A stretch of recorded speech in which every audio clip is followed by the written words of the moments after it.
Hello, this is Raziel Cohen with ndftraining.com, and today we're going to be speaking about the EMP base plates from Strike Industries. So to start off, what is a base plate? What is the value of a base plate? There are two different types of base plates that are available on the market. If you're living in a free state, then what a base plate is able to do is it pretty much could expand the capacity of your magazine. So if you have a standard capacity Glock 19 magazine, instead of it being a 15 round magazine, you could add +5, which is very nice. If you have a 17, you could add +5. Some of them might add +3, depending on the variant and caliber that you have. It could add more capacity to your setup, which is very nice. If you live in a restricted state, then there might seem to be no value to having a base plate.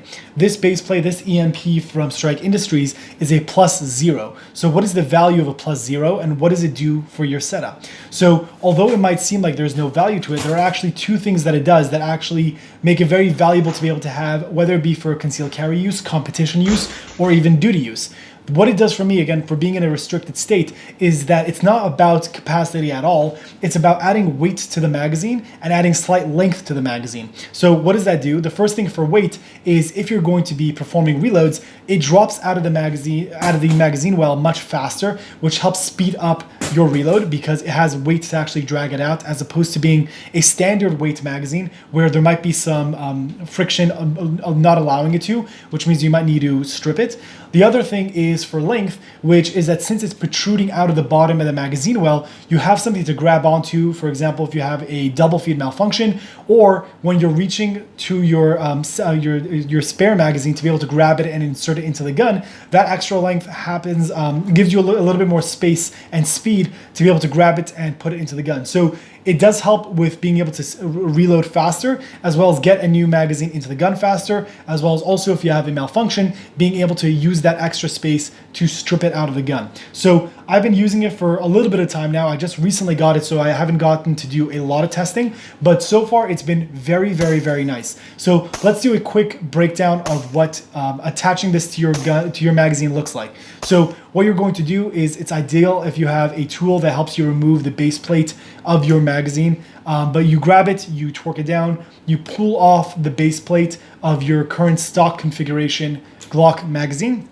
Then what you do is you take the metal weight that comes in the kit, you put it into the space that's inside the base plate, you add this little rubber cap that blocks it from being able to fall out, and then you slide it on to the magazine to be able to replace it. Also be careful that while you're doing this, there's going to be spring tension from the magazine base plate, so make sure when you're removing it that doesn't fly out. So make sure that you have control of that. Once it's seated in place, there's this little plate that you slide into the spacing that's in the back of that base plate, and there's a screw that holds it all in place. One of the benefits to this setup, by the way, is that there are some base plates that require you to snip off the sides of the magazine, which I really don't like. I prefer that if I don't like the system or for whatever reason it doesn't work for me, I can be able to remove it and retain the original setup of the magazine. So this is actually quite simple and quite straightforward to be able to use without needing to damage anything long term. Something that I noticed for myself that you want to be careful about is the ridges that are on the side of the magazine. You really want to make sure that it's flat with the base plate, because when I originally did it, I realized it was too high, and then I was having malfunctions and problems. That was on me. That was my fault. So make sure that when you're putting it in, it's as flat with the magazine base plate as possible, in order for you to get good contact and for it to not have any problems with cycling. So one of the things that I was looking up is, while I was looking around on people's reviews on this product, is that there seems to be some misconception or oddness to people assuming that since the magazine is going up at a slight curve, that it causes malfunctions with the gun, or it might cause problems, but that's absolutely not the case. The only people who said that were people who didn't actually own it, so they were assuming that there could be a problem. So if I'm holding this up flat as I can, you can see that there's a curvature that goes up and right.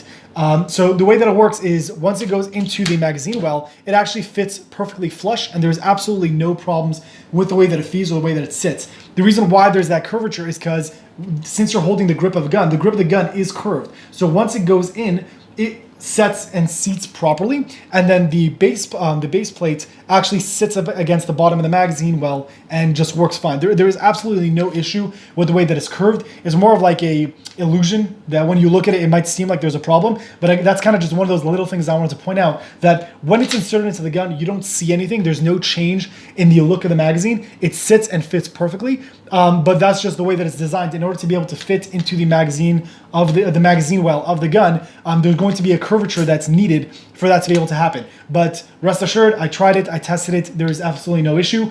It's just a cosmetic thing that people looking at it thought there might be a problem with, but again, there's no problem. So once I insert it into the gun, it's seated properly. There is no issue with the way that it protrudes, and it feels very, very nice. A part of the additional benefit is that you'll know that for competition, which by the way, for USPSA, this fits within the qualifications of weight, depending obviously within which division, so check that up. However, to my knowledge, it's a USPSA approved weighted item.